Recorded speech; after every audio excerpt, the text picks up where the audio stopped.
There's this term I've heard quite a few times in the DBD space and in gaming communities overall: game sense. It's kind of like common sense, but it's specific to whatever game you're playing. I'm here to show y'all some examples of it and kind of explain what game sense is in DBD and why it's important to me. There's a lot of information that's constantly being thrown at you in any given trial. Audio cues, visual information, knowing how to use your perks and your killer power, knowing how to use your items. Here's a 10-second clip.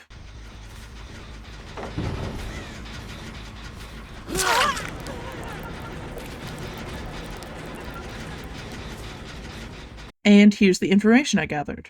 Meg was walking to save her sprint burst, which is why she got hit. An unknown other survivor pre-dropped a pallet when they heard the terror radius getting close. This gen is at 70 to 80% progress. Leon is on hook, someone just dropped a pallet, and I can see Meg. This means I know where 3 out of 4 of the survivors are. Here's where game sense comes in. Everything I've told you so far is tangible information that I have processed. I know that the 4th survivor would be the best candidate to go save Leon, but it's a lot more likely that they're on a generator that's further away based on what I know about where survivors spawn in. The only person who might be getting the unhook is the person who dropped the pallet. This is the person I should chase. Game sense is an intuition that you develop with experience. It's, to put it simply, pattern recognition. There are a lot of situations that are really common in the trials. Generators being done, people being on hook, people being injured. And while you can't accurately predict what people are doing, you can make an educated guess based on previous trials. That's what I was doing when I came to the conclusion that no one was going to save the Leon I had hooked. I was recognizing a pattern in the hundreds of games I've played where, when enough survivors are occupied, there isn't a clear option for who should unhook their teammate, and then no one goes until it's too late. Another example.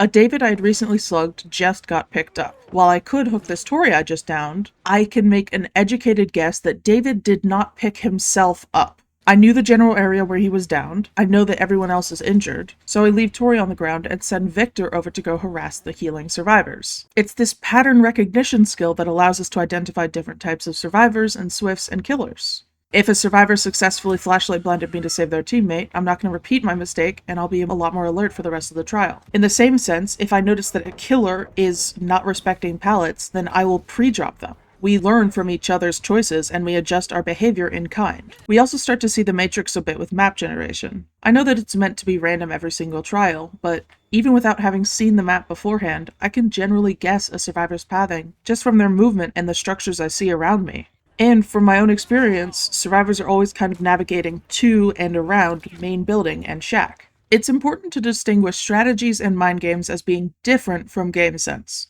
Looping and chasing are skills that can be honed and taught. Your intuition is something that is felt. It's an instinct that comes from failure and mistakes. I can't teach someone else why I always wait a second before hitting someone if I'm close to them because of the PTSD I have from the Dead Hard meta. The reason that this game is so easy to get engrossed in is the same reason that this game is so difficult to get into. There are just parts of it that can't be explained or put into words. So much of my knowledge and understanding of Dead by Daylight comes from experience. There was never a DBD video that I saw that was particularly enlightening, and there was never a specific trial that made everything click. It was a very slow and very gradual process of collecting and organizing information. Probably my favorite part about this intuition or sense is when my prediction is categorically wrong. There were 2 survivors left in this Toba landing match, and I was checking generators with Victor. What I usually do in 2v1 situations is I check generators, and then if I can't find the survivors, I check the edges of the map, and if I still can't find them, then I check the basement. Of course, I should have expected that the last 2 survivors were healing right next to an idle Charlotte. That's the obvious 4th option, being right next to the killer. My goal with playing Dead by Daylight is never reaching mastery, because that would imply that you know everything there is to know about the game. And in trials that have so much unpredictability, you'll never know what people are going to do. You just have to make your best guess, and hope that it works out.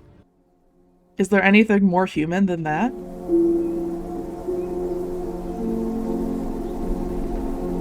I'd like to thank my Ko-Fi supporters. Thank you Fluffy, Taz, Taxi, Alibi, Bashy, Hammock, Souza, Nelson, Katz, Leo, and Herpington. I love you guys. Bye-bye!